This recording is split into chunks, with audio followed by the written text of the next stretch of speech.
People whose work involves death, paramedics, hospice, carers, morgue, attendants. What is the weirdest thing you've ever seen?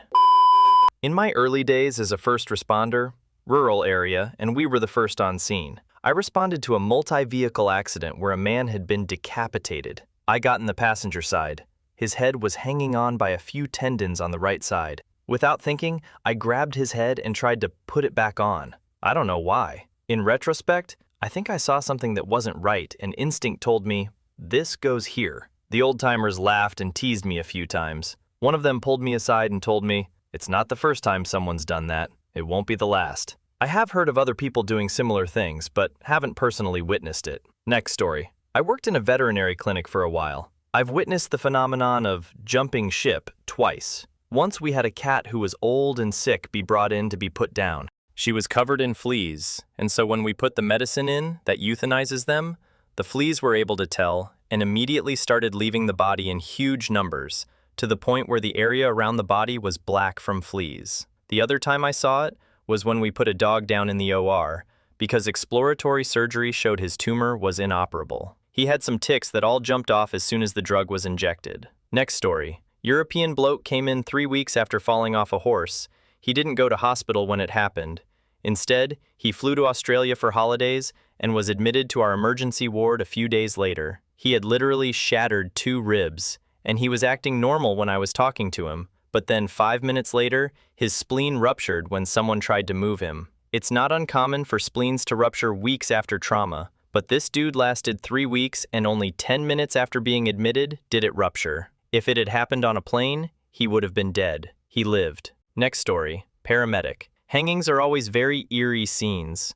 They somehow seem staged, cinematic, unreal, and it's odd what sticks in your memory, like how neatly they place their slippers beside the ladder, or how rough the knot is. Hangings often extend the neck in an inhuman way. Next story. Mortuary. We had an older lady, maybe mid-60s, who looked like a beautiful, youthful 40-year-old from the chest up and like Frankenstein's monster below that. I'm talking numerous heavy scars all over, misshapen areas of her torso, lots of discoloration and fluid buildup. She looked like she had been attacked by a lawnmower and crudely stapled back together. Come to find out, she was really into plastic surgery, and even though she had an expensive, well-recommended surgeon, things started to go wrong. She got infections, her body wasn't responding well to the surgeries, and every procedure done to fix the previous one just went worse. They pretty much turned her into a living meat puzzle. Second, a seemingly healthy, middle-aged guy had a heart attack and passed away early one morning. His wife and adult kids came in that afternoon to make arrangements. A few hours later at home, while her family was eating dinner, she went to lay down, had a heart attack of her own, and passed away. So we ended up picking up both the husband and the wife at the same time. And no, those greedy cheapskates didn't offer the family a discount on the removals. Next story. Someone calling, "Help!"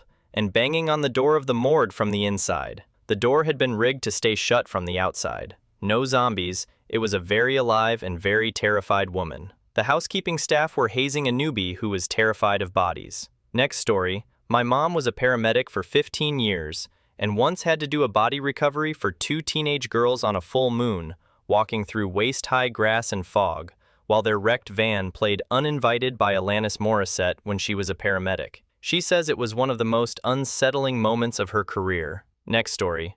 Not super interesting, but I've dissected a lot of cadavers, and one time this guy's brain was completely necrosed. I don't know why the brain didn't preserve, but my guess was it was part of his cause of death. By the way, the brain turns to liquid when it dies, liquefactive necrosis. We scooped out handfuls of watery gray refried bean brains and had to just leave it in his tub with him until he got cremated. Also, one time a lady had chronic lung problems that caused her heart to essentially work in overdrive to compensate. Over a long period of time, the heart grew, just like any other muscle that is worked, and this 110-pound lady ended up with a heart the size of a cantaloupe. But organs always have weird anomalies. Next story. I went to a car accident where a man had a watch embedded in his head. He was driving one-handed when he collided, and the airbag forced the watch into his skull. Next story. Weirdest thing is the first time I worked on a dead person. CPR on a woman who was too fat for the thumper. Ribs broke and everything. Just kept pumping till my paramedic shot her full of soda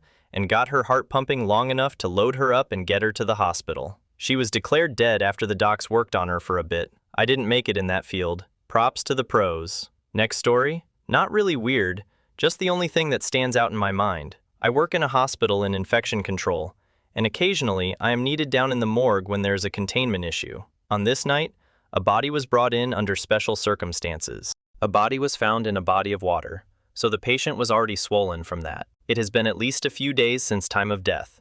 This is a guess. I do not have or get access to actually patient files besides the related infectious or biohazard information. This patient did not have any positive results from the lab, so I didn't understand why I was called in. What happened was, all suspicious death autopsies are performed at a single location in my state. Since their body was found on a Friday, we were to keep the body in storage until it could be transported on Monday. This is not abnormal, but here's what happened. Our body storage is actually just an old walk-in freezer from the cafeteria renovation years ago. After the body was brought in, the freezer broke down sometime over the weekend, and as the body warmed up, so did the gases in the intestines, resulting in the lower torso exploding onto the cart and floor. It was the most putrid thing I've ever had to be a part of. Next story, 100-year-old patient with colonic mass, admitted for new compression fractures, likely secondary to metastatic cancer. Family does not want to pursue further workup, and he is placed on comfort care with a plan to discharge him back to home on hospice. He's feeling well on the day of discharge.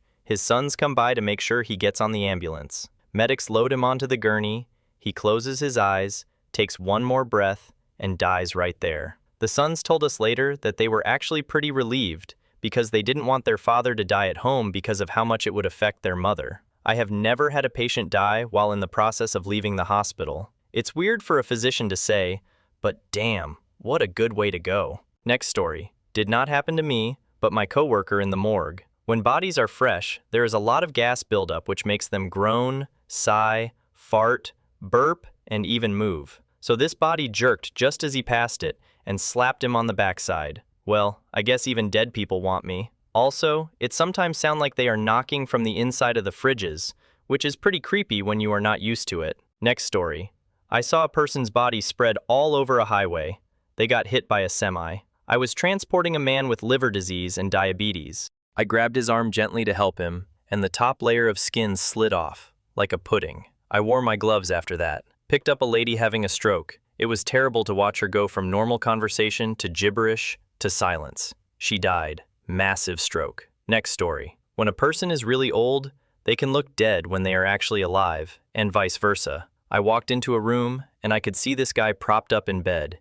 His eyes were wide open, and he sounded like he was choking on mucus. So I started to suction it out, and then I realized he never started to breathe. I checked a pulse, and he was dead. But his eyes were still open like he was staring at me. I had to do the thing they show on TV a lot, where the doctor puts their have over the person's face and closes the eye. We left him in bed peacefully. Next story. Fire medic. There was this chemical fire in a medical plant near us, so all the fire departments and fire brigades, along with the local military CBRN and civil protection CBRN, were called, and an emergency broadcast was issued for everyone to stay inside and close their windows. What I am trying to say is, it was a big deal. We weren't allowed closer than 45 meters, and any personnel closer than 200 meters to the building had to wear protective clothing, vapor, gas protection, level A hazmat suits in the USA. Somewhere mid-fire, my fiancé, who is a firefighter, not familiar with the female form, told me there was this horrible smell coming out. We spotted a man crawling out through a fire exit. His skin was literally melting. One guy even puked in his suit. After the fire, the civil protection team was drawing straws who would take care of the body. Nobody knew how he survived for so long, but it was a really nasty scene. Next story. I'm a nurse. Dead bodies are just weird in and of themselves. I've been doing this for a while now and seen plenty of them, but I'll never get over how still they look. Even when someone is asleep, there's color and the rise and fall of their chest, but bodies are just eerily still. Next story. The first time I touched a dead body, I went with a fellow healthcare assistant to perform last offices, washing the body, putting them in a shroud, and moving them into a body bag. The family had stayed for quite a long time after death, and nobody had thought to lower the head of the bed. So when we went to put the bed flat, The body stayed in a propped-up position, despite the lack of support. Having to roll someone around who was stuck in a V shape wasn't the best introduction to handling dead bodies, and the porters gave us a funny look when they came to pick the body up. Next story.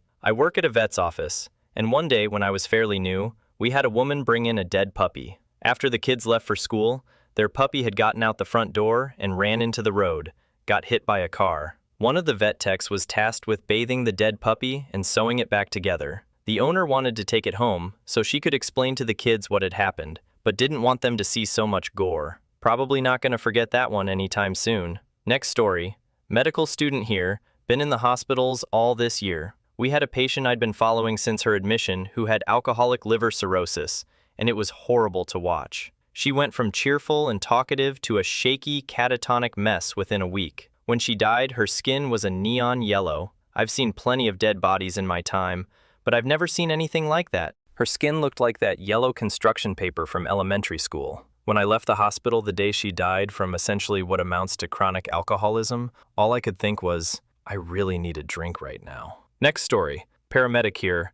My first ever cardiac arrest was when I was a student. I was 19 years old at the time. We get called for a 60-something male, short of breath. He's upstairs in his bed, having a particularly bad flare-up of his congestive heart failure. We get our stair chair, a chair device they sit in, and we carry them down the stairs, and attempt to get him from his bed into the chair. He collapses, has a syncopal episode, and comes to a few seconds later. We attempt to sit him up so we can lift him onto the chair, and he starts exclaiming, "Don't sit me up! I can't sit up!" I say, "We have to get you on this chair. We need to get you down the stairs to get you on the stretcher." He continues to tell us not sit up 2 more times when I ask him, "Why can't you sit up?" He says, "I'll show you." And then he died. Just like that. I'm not kidding. His last words, at the time, were, "I'll show you." We ended up shocking him, getting him back, got him downstairs where he died again, shocked him, got him back. Did this 4 or 5 times before getting him into the resuscitation room in the ER. Every time we shocked him, he would be back almost talking with us. But obviously still out of it since, he just died and all. I never got a chance to ask him how he knew, or what he saw, since it was a crazy, dynamic call. But I'll never forget him looking directly into my eyes saying, "I'll show you." He ended up walking out of the hospital 5 weeks later. It was so wacky. I've seen hundreds of deaths since then, and the ones we call Code 5, meaning obviously dead, are always awful. I have lots of stories. Next story. The super sweet Dutch lady was on her way out when I came in for night shift. Was always super nice to everyone, so we all made sure to do our best for her. Her call light kept going off over and over, but she was unresponsive all night. So we put the call light on a desk near her, and it kept going off over and over. This went on all night until she passed. After that, it never happened again. I also did post-mortem care on her, and when we turned her to her side, this thick, green pea soup-looking stuff started sliding out of her mouth and really freaked me out. Next story. People coming back to life during CPR solely because of the chest compressions. Fighting you because, well, you're crushing their chest. Behave kind of like a zombie. Stop, and immediately go back to being dead. Next story. I had a patient die in ICU that was in his 60s or so. He was a missionary that came back early from some South American country due to abdominal pain. His bowel had perforated due to parasitic worms. When he dies, the abdomen was still wiggling. I cleaned him up and bagged him and prayed that the worms didn't come through. Hope the morgue freezer killed those things. That was the most gross thing I have ever witnessed in many deaths I have seen. Next story. Was a hospice nurse. Visited a guy who then died during my visit. No signs of life, rigor mortis, like it was obvious. I called it in so they can send the mortuary. While I'm filling out some paperwork, I hear a gasp, and the dude's chest started rising again, and some color was coming back. I was more worried about what mortuary would have thought of me once they arrived. Anyways, that lasted like 30 seconds, and then the dude was gone. Next story. I'm a medico-legal death investigator. Basically, a forensic investigator that works at a medical examiner's office and only investigates death. And this week, there was the alcoholic who had been dead for a month and melted into his couch. I decided the best course of action was to just spill him into my transport bag. When that happened, his head, basically a skeleton by this point, fell off and rolled behind the couch due to insect infestation eating his neck away. There was the woman who lived in a trailer and lit a charcoal grill for heat, ended up pass and her 2 dogs by accident due to carbon monoxide. Then there was the foot that was found at a train yard. Turns out it belonged to some homeless guy in another state who was riding the rails. Somehow it got cut off. He fell off the train and lived while his little piggies kept going and ended up on my state a few days later. Those are just my cases. I don't know if my coworkers had anything weird. As far as past ones, I used to work in Lancaster, Pennsylvania, and there was the father, farmer, who ran accidentally over his kid with one of those huge corn combines while he was harvesting the corn. Kid went up and out the tube out the side, and we had to transport him with buckets. Last year I had a woman who lived in a huge mansion but was a hoarder. She ended up dying in her bathtub after taking too many sleeping pills. The water hot, and the jets were on for about 2 weeks before someone finally found the soup. I had to open up the tub drain with a BBQ spatula that I found, drained the tub, and ended up having to remove her in pieces because she just fell apart. For the brave, look up the album Death Euphoria by the band Pissgrave, and you'll get a good idea of what I dealt with. I had a call for a body stuffed and dumped into a big Tupperware container in the beginning of the year. Naked white woman folded up, placed way out in the woods, and set on fire. Get called out, start taking pictures and making my way to the decedent. Found some clothes, looking for a wallet to see if there's an ID. Nothing yet. Start taking pics of the body and container. Half a dozen detectives, county forensics, 10+ patrolmen, all surrounding me as I'm about to touch the body. I feel the hand and instantly something is wrong. I figured maybe she'd been burnt or exposed to the elements so she felt weird. I touch her hand again to see if she's in rigor and all, but this time I squeeze. Latex. Some weirdo had stuffed a mannequin into a Tupperware container and dumped it. The collective sigh, uproarious laughter that followed was incredible. Next story. As a firefighter, I was called out to a crematorium. 3 panicky, well-dressed people met us at the back door where light smoke was coming out. They were the funeral director and 2 other employees there, and had been attempting to load a woman into the crematorium.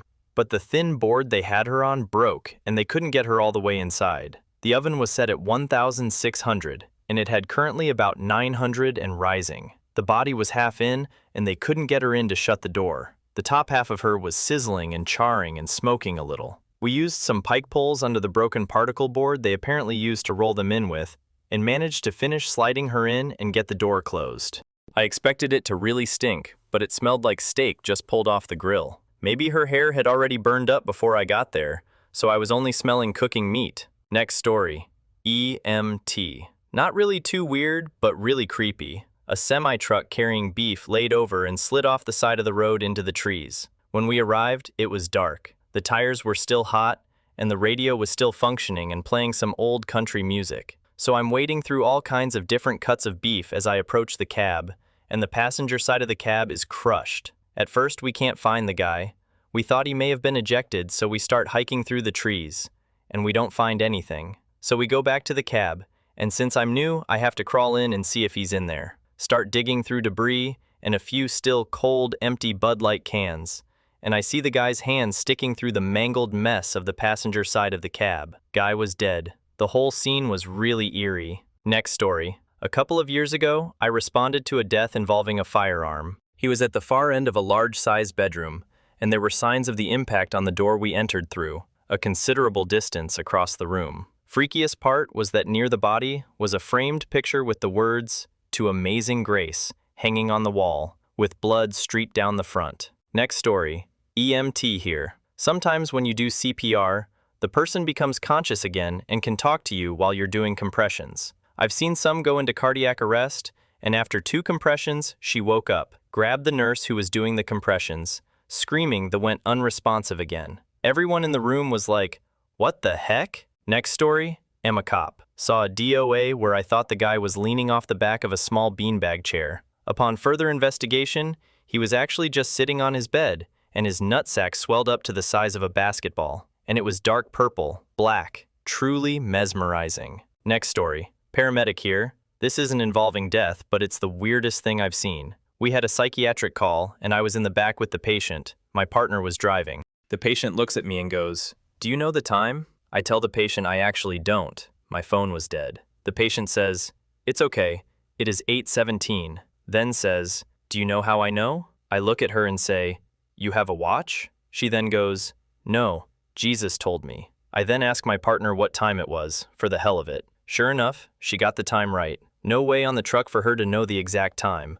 No clocks, tinted windows. Didn't say a damn word the rest of the ride. Made sure to tell ER staff that Jesus talks to the patient about time. Next story. When you become an EMT, you observe at a hospital. My first day, this 40-something woman had a blood vessel in her brain burst. She was essentially pain responsive only. The DOC couldn't intubate her mouth, so they strapped her down, and 3 other nurses held her down while the doc jammed the tube up her nose, breaking all the cartilage and stretching her nostril all out. Blood sprayed everywhere as the woman screamed. It was really traumatic for me watching all of this, and I was like, what the heck? The doc pulled me aside and said that this woman was essentially dead and that they were waiting for the family to get there to pull the plug. He said she is only the shell of her former self and to realize that it is how life is. Next story. I never worked in a job that involved life and death, but when I was in my teens, I saw the aftermath of an accident involving a Long Island Railroad train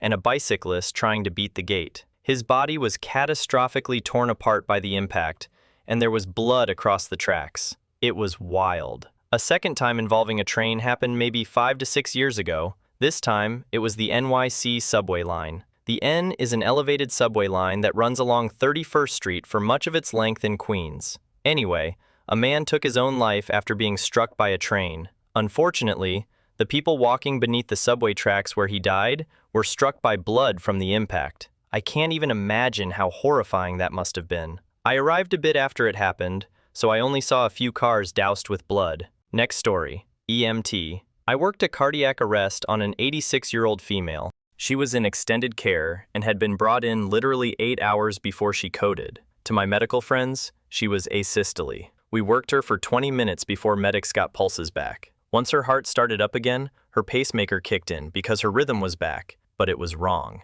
So it's this old woman sitting on a gurney just shaking every 1 to 2 seconds as her pacemaker tries to shock her heart back into a normal rhythm. It was very eerie. Next story. So I used to teach human anatomy for 8 years. I've probably worked with about 8 different cadavers during that time, and one stood out. For reference, we get very limited medical history. Basically, cause of death, and maybe a handful of other chronic conditions if we're lucky. The one male came in with cause of death listed as chronic obstructive pulmonary disorder, which is a very common cause of death for our cadavers. But when we got him open, everything was a mess. First, we found a large tumor on his ascending colon. It completely warped his liver, totally malformed and pushed towards the back of his abdomen. No gallbladder. Then we get deeper into his abdomen and we find this weird green sac. Turns out it was a huge cyst on his kidney, the size of an overfilled water balloon. Then we get back towards the spine and we find this large, hard lump.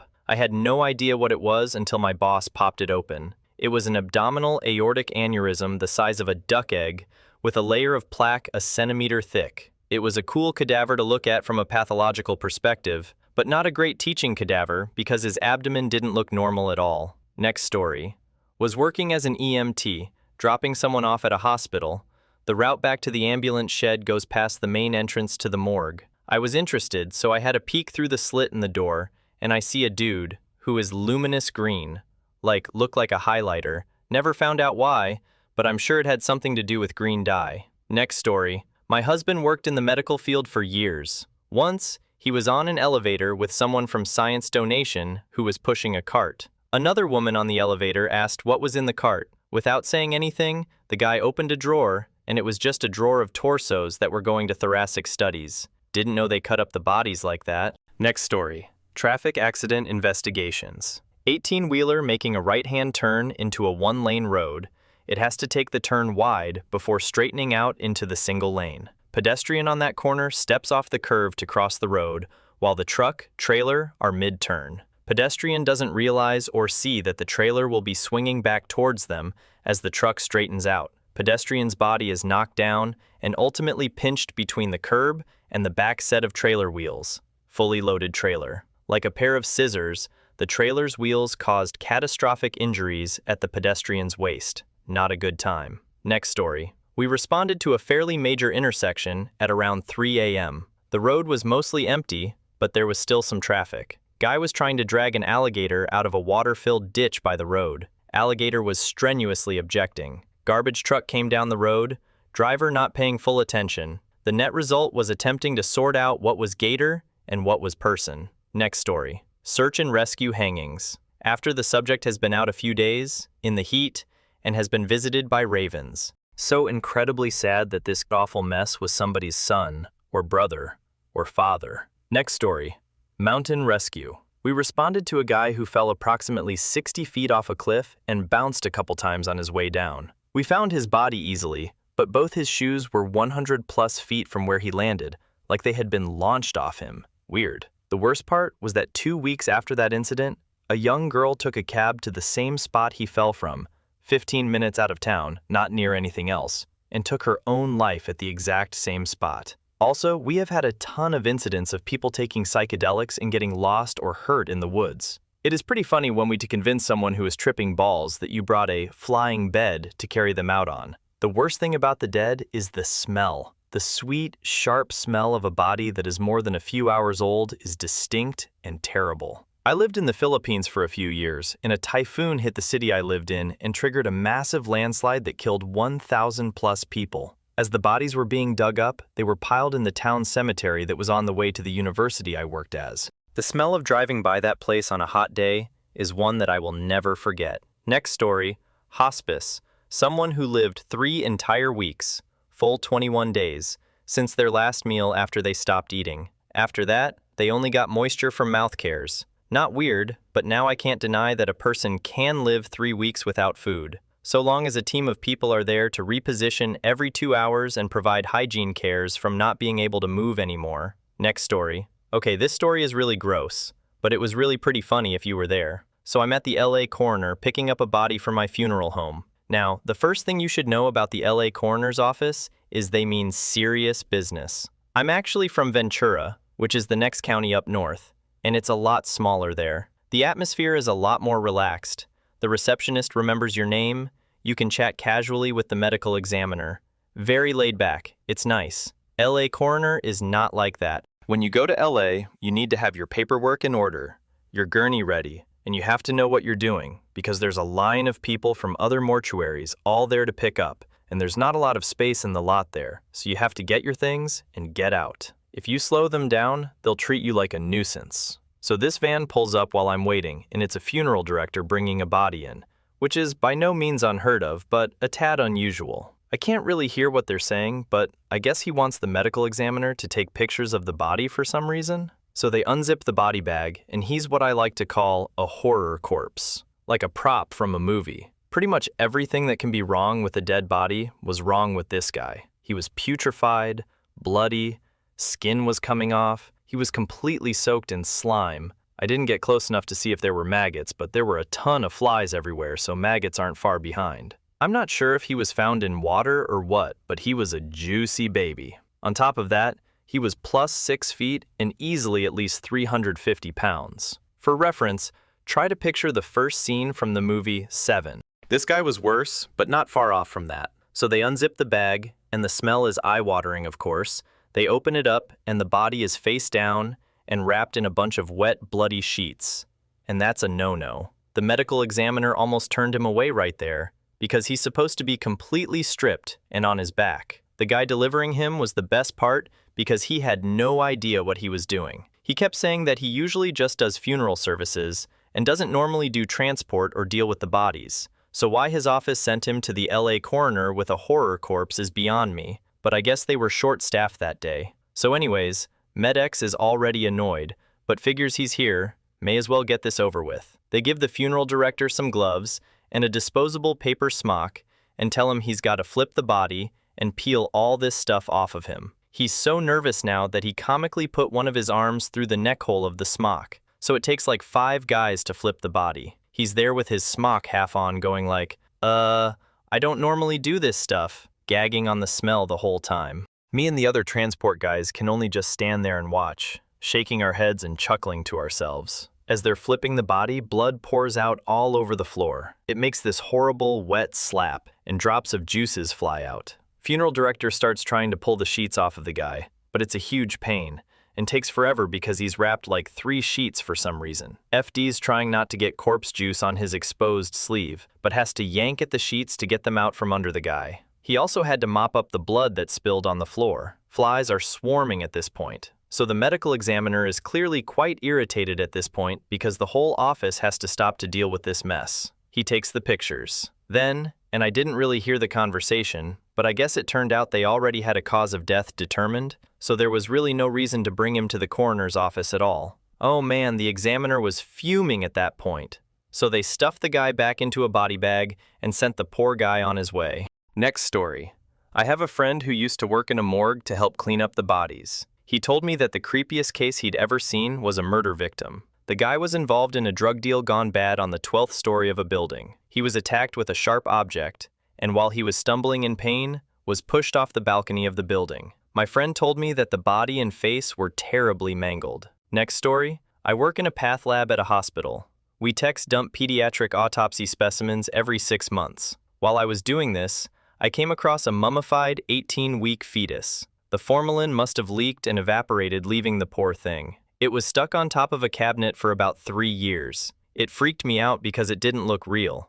It looked like a Halloween skeleton from Hobby Lobby. Next story. What's weird for me is how routine these calls have become. It's not talked about much on the news or in the papers, but this happens more often than people realize. I've responded to several incidents involving trains. I work in the suburbs of Chicago, and unfortunately, it's a fairly common occurrence here. Mostly it's just walking the tracks, making sure everything is accounted for before the public gets their phones out. It's a heavy thing to witness, honestly. While writing this, we were dispatched on a psychiatric call where cops had to talk a lady off the tracks with a train coming, talked her off, and now safe at the hospital. I know that wasn't really the question, but weird is relative, and we see out of the normal stuff every day that is normal to us in the career. So it's kind of a loaded question, but a good one. Next story. Hospice nurse here. I'm now the administrator of the locations. The oddest thing. Dying people see and talk to already dead folks routinely. In this instance, I was the nurse for the family, and we were having an end-of-life education meeting, so all family knew what to expect and what to do, etc. The guy to my left, sitting on the sofa, was quiet. He was older and had a hat. After talking and answering questions, I turned to see if he had any questions. He was gone from the seat. Restroom, maybe? Anyway, before I left, I asked them if that guy in the hat had any concerns. All the family present said there wasn't a man next to me in a hat. It was creepy, to say the least. Paranormal stuff happens all the time. Next story. I asked my dad this. He was in organ donation for many years. This is one of his favorite stories. His job was basically to be ready to go 24/7 to any hospital in his area of the state, Alabama, when an acceptable donor came up. He would go to the hospital, evaluate the patient, and secure consent from the family to retrieve the organs. Next came the actual operation, where the various parts to be donated were harvested. I hate using the word harvest, but it's what he uses. They don't always just take things like kidneys or lungs. Often they take other tissues like tendons, skin, and bones. As far as organ donors go, a person who is brain dead from a head injury is the best, because the body is perfectly intact, including all of the bones. Dad tells about how they used to remove every major bone except the hands, feet, tibia, fibula, radius, and ulna. So elbow to hand and knee to foot were still intact, but everything else has no structure. He said they would remove the spine last, and after that the body was just a bag of skin. They would do a baseball-style stitch with basically twin to hold the skin together, and then just fold the person up like cheap suit and put it in a box to be shipped away to where the family wanted it. He also told about how once he went in a morgue to talk to the mortician, and there was a burn victim on the table when they went it. He said the body was so burned that the abdomen had busted open and all of the guts had cooked. The arms, legs, and head had burned away, and the torso was shriveled on the back, so the torso was arched up off the table. That poor person. Next story. Worked as a paramedic for a couple of years, student, in training, and attended a call out to a man who had OD'd mildly on heroin. He was slumped on the sofa, his wife watching. As we were administering glucagon, he yelled, "I'm going to go to the bathroom right here." His wife screamed at him not to dare doing that on the new sofa. He did so anyway, a lovely turtle head appearing between his legs, the man wearing naught but a dressing gown. The following couple of days were coincidentally the crew that attends another call,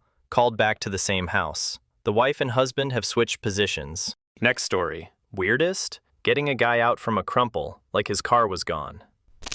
We extract him, are checking what we can, and he goes, "I could really go for a Coke right now." It hadn't hit him that he was almost compacted into a cube, and he was thirsty. When he started having a panic attack in the ambulance, he finally figured out what happened.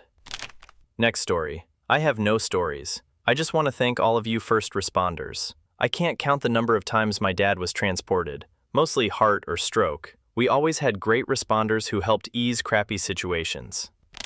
Next story. Might get buried, but here it goes. The blood pancake. I was on an EMS squad a little while back as a driver.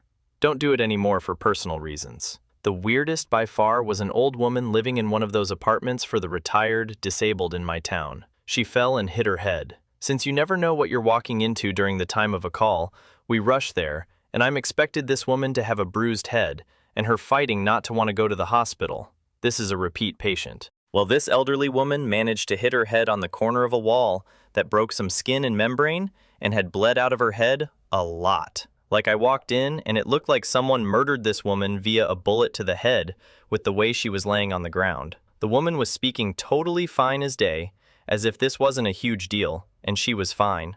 I'm positive her skull was fine, and she had probably bursted a vessel outside the skull somewhere, if I had to take some kind of educated guess. The real gross part, however, was picking her up from the ground and watching the coagulated blood follow up with her still attached to her broken skin opening from her cut-open head, and watching gravitational pull flop the blood onto the ground like some kind of blood pancake. This was by far the weirdest of grossness I've seen. A police officer I was friendly with on scene just gave me the most disgusted look, and I gave him one like, "I know, man, let's just get this over with." I'll never forget that pancake chilling there on the tiled kitchen floor. I was a volunteer. I let one of the salaried police officers pick that up. We were plenty busy with our patient by that point anyways. Bonus story. I was on a call that got shitty. My patient had some food poisoning, illness that caused her to lose control of her bowels, so much that it overflowed out of the stretcher and onto the floor of the back of the ambulance.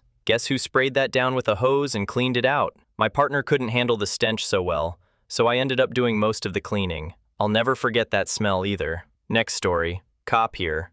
I have two good ones.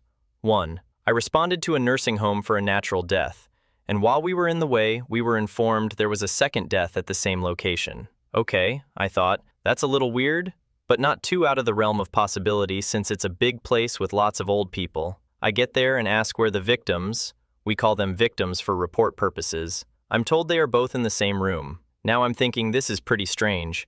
What are the chances of two naturals in the same room at the same time? So I ask for an explanation on the way to the room. Apparently, one woman had been circling the drain the whole day and had a DNR in place, so she was just being kept as comfortable as possible as she passed. Her longtime roommate, who was pretty much bedbound, asked to stay in the room with her so the woman wouldn't die alone. Nursing staff were in and out frequently, but couldn't stay in the room the entire time. So the woman finally died, and staff members left the room to call us and make arrangements. When they came back to the room several minutes later, they found the roommate dead of strangulation, mostly out of her bed with her neck caught between the bed and the bed rail. The best theory we could come up with was that she tried to get up to cover her deceased roommate, or to pray over her, and fell, catching her neck in there. They said she wouldn't have had the strength to pull or push herself back up. 2. Recently responded to a hanging where the victim had taken his own life on the railing of his deck. Because of the way it happened, his feet ended up touching the ground for the most part, leaving him in a position that looked like he was just standing there. Besides his neck being stretched up unnaturally, he really looked like he could have taken a step at any time. It was a little unnerving. Next story. I had an elderly patient call for chest pain. Massive depression in 2, 3, a VF. Massive elevation in V1 to 4. Guy's having the big one. Arrest to VFib as we transfer him to the bed. CPR starts. About 2 minutes in, his eyes open, and he reaches up and grabs my arm in a desperate, grasping for anything type movement. He was still in VFib, never came out of it, until he went asystolic. I wouldn't have believed it if I wasn't there. That's the weirdest thing. The rest of my stories are just sad. Next story. When I was a neophyte EMT, we were called to the scene of a diabetic in a coma. Wife said he fell and hit his head. He was laid out on the floor of their bedroom. While the medic started assessing him, and finding no pulse, was setting up the defibrillator, I was told to stabilize his head and neck in case he had damaged it in his fall. As soon as I had my hands in the correct position, I could tell it was no use. My fingers were in his brain. I told the medic he could stop, as he was getting ready to shock. He said no, we could shock him. I said no, Fred, he's dead. My fingers are in his head. I was a poet and didn't know it. It turned out that he had actually shot himself, swallowing his pistol. His wife had cleaned it up, put the gun away, and then called it in as a fall. It's one scene I will never forget. Next story. I have a morbid family. My godmother is a mortician. Grandpa was a fireman, EMT, and worked for a funeral home. My dad was assistant fire chief, lead EMT, and he and his wife are medical examiners. Has some great stories of weird stuff people put in caskets. The worst is golf balls. They make so much noise during transport. Dad showed up to a body pickup one time. Adult daughter's mother had died in the bathroom, and daughter had just left her there, dead on the toilet, for 4 days. Never said why, but my dad thinks it was something to do with making sure the will was approved by the court prior to the death certificate. Next story. Hospice nurse. Weirdest, or I guess most unusual, was the first body I pronounced. I was a bit nervous, and the family was all around just staring at me and waiting for me to say their loved one was officially dead. I hadn't heard a heartbeat, and he hadn't breathed for about a minute. Pupils were fixed and dilated. All the signs were there, dead as dead could be. I tell the family, and right after I say, he is gone, the guy gives one last gasp. Freaked the family out, and I had to explain it was normal, and yes, he was absolutely dead. I wait 2 minutes now. Next story. My stepmom used to respond to calls involving people who had taken their own lives on train tracks. She had a copy of the case file at home, and I made the mistake of looking through it. It was unsettling, and really just made me so angry that people would end it this way. They negatively affect so many people with that final act. Next story. Firefighter, EMT here. Here's my top 3. 3. EMS call for an unknown EMS call. For an unknown age female with some sort of problem. Husband is upset when we get there and simply says, "She's downstairs." We go in this basement of this amazing house on the water, and once downstairs, we see nothing. Just then, my crewmates goes, "Whoa." The rest of us turn around and see this little Asian woman hanging from the basement rafters. Yeah, would have liked a heads up on that one by the husband. Scared the crap out of us. She was DOA, and had likely hung herself a while before her poor son found her. 2. A few months ago, dispatched to an obvious death EMS call for a male found deceased by a friend. We get there and find this dude naked and bent over a couch with some sort of wearable garment, positioned in an unusual restraint. There were some adult items nearby. He's clearly dead. The exact circumstances were unclear. Turns out, he was a server at one of my favorite Mexican restaurants, and someone I knew of. Obviously, I can't say anything to anyone about the circumstances, as I know the restaurant owner well. Super weird. 1. Around Halloween about 10 years ago, we're dispatched to a self-inflicted gunshot wound, GSW, for an unknown age male with a GSW to the head. We get there after the police clear the scene and walk through parking lot of an apartment complex. As we approach, there are balconies with Halloween decorations on them. We see what appears to be a pretty cool, full-sized figure of a monster, Frankenstein, on one of the balconies. Lots of lights and pumpkins and stuff. Pretty cool looking. We go up to the apartment in question, and the police are like, "This dude is DOA." We're like, "Okay, well, confirm, and then we're out of here." Walk through the apartment, and then we see the victim. The man had gone out onto the balcony, sat down in a chair, and taken his own life with a shotgun. The injuries were catastrophic, and the scene extended from the balcony ceiling all the way down to the parking lot below. It was disgusting. Turns out that really amazing Halloween decoration that we saw coming in was actually this dude. On the way down, we really noticed just how much of the scene had reached the cars and asphalt below. It was unreal. We all returned to quarters, the station, and about 2 hours later, my engine company gets dispatched back to the scene for a washdown. The police would sometimes call us back to do a gross recon of a bloody scene by simply hosing the blood and debris away. We don't do that any longer, fortunately. Next story. Oddly not a gore issue. So early in my career, we responded to a vehicle accident. The victim is a young female, trapped in the car with a serious broken femur. As we approach the car, there is a guy with her engaged in a full make-out session. Of course, we're assuming this is the patient's boyfriend, and he backs away from the car. Someone starts asking him questions, and he knows nothing, doesn't even know the name of the female. What, you're in this full lip lock with this woman and don't know her? We go on about our business, extricating the woman and taking care of her for transport. sort of forgetting about the guy. Didn't think it was appropriate to ask her about the guy. After 40 years of EMS, we still think that's the weirdest thing we've ever seen. Next story. I took care of a woman that had necrotizing fasciitis due to the radiation therapy used during her cancer treatment. I'm at a loss for the name of this condition. Anyways, she had no skin from her right jaw across her chest and down the left side of her chest. When I embalmed her, I saw the embalming fluid moving through her arterial system.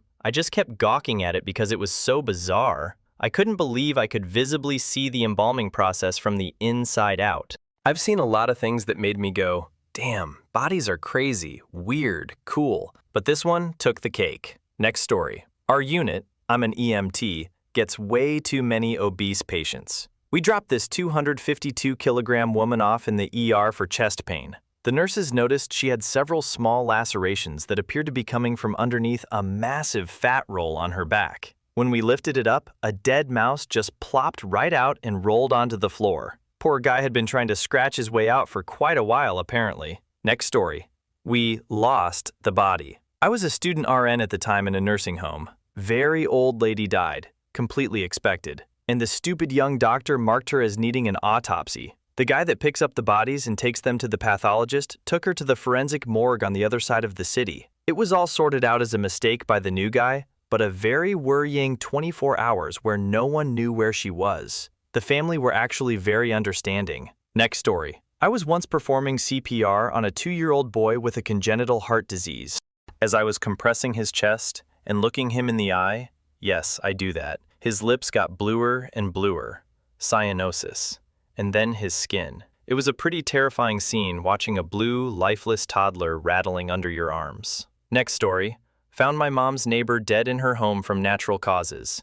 She was naked, which I found odd, so I asked around among my first responder associates. Turns out when people die suddenly at home, they are very frequently naked, and no one knows why for sure. Next story. I was an EMT back in college. Got a call for a death. Get to the location and could hear Christian rock music just blaring. Walked into the barn where the wife had hung herself. She had her family pictures all up. No idea why she did it. Next story. Back in my hometown, I had a friend that worked as an EMT and was one of the first on the scene of a pretty brutal car accident. We had a long two-way road surrounded by chain link fence on both sides for a good few miles. A car full of 5 teens, 2 in the front, 3 in the back, had crashed into it. It was late, and they were drunk and coming back from a party. Apparently they had been flying down that road at maybe 80 miles per hour plus when the driver swerved into the fence. The fence was chain-linked and had metal posts, both vertical and horizontal running along the top. When a car runs into a fence like that and continues to drive through it, knocking the vertical posts one by one, the horizontal ones fall. He said the car went through maybe 40 feet of chain-link fence. There were more than a dozen metal fence posts that had come through the windshield and struck the passengers. The car was left in a horrific state. Removing the victims from the wreckage afterward was an extremely gruesome task. Next story.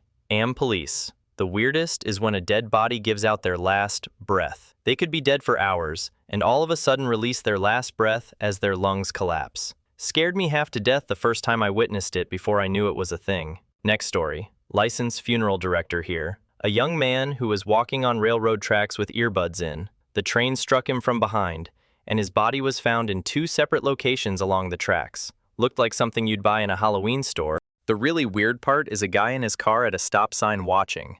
Continued to honk his horn, trying to get the kids' attention, but to no avail. He never heard the train's horn. When he felt the rumbling, he turned around and got clipped right at that moment. Sad part is the guy who was honking his horn didn't realize it at the time, but the kid was his cousin who lived with him. Next story. This guy died while watching an adult video. When I got on scene, the home screen of the DVD was blasting. He also died with his hands behind his head. When the medical examiner came to get the body, they had trouble keeping his arms down because of rigor mortis. Next story. Not super weird, but it's odd if you don't know it. We have to clean the bodies before we send them off. When you roll a dead body, sometimes they sigh. It's just air coming out of the lungs, but it's creepy when they do that. Next story. 30 years old, male, with a very vascular and mucosal tumor protruding from his throat right at the Adam's apple. It was the size of a grapefruit.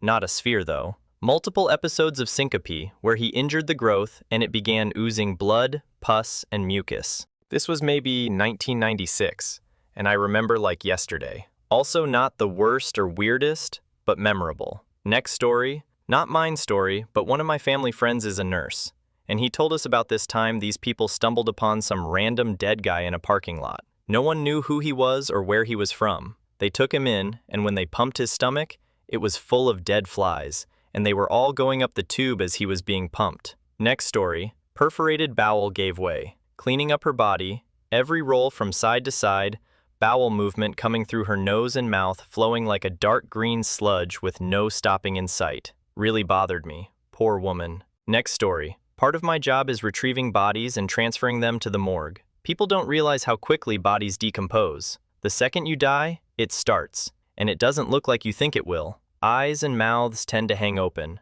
I've collected people who were found weeks or months after they died. Mostly in that case, it's because they passed somewhere remote, and it was hard to find them. But a memory that sticks in particular is the first time I saw someone who had died at home, and because he kept to himself, he wasn't found for months. I remember my first thought was how amazing people who do makeup and props on horror films are, because it looked just that. Face fixed in a scream, flesh hanging off like melted wax, some mummified, some green, hands curled with bones showing. The only thing the films don't show is the amount of flies and maggots. For a brief midden can make the person look alive because of the movement. Next story. So, it's not my job, but my wife is a doctor, and we spent a couple of years in Indonesia where she worked with rabies. Essentially, I watched a 6 or 7-year-old kid die horribly from the virus. I watched this kid go from crying and scared to convulsing and screaming. 5 whole nights of this kid screaming, then silence. The silence afterward is the worst part. Next story.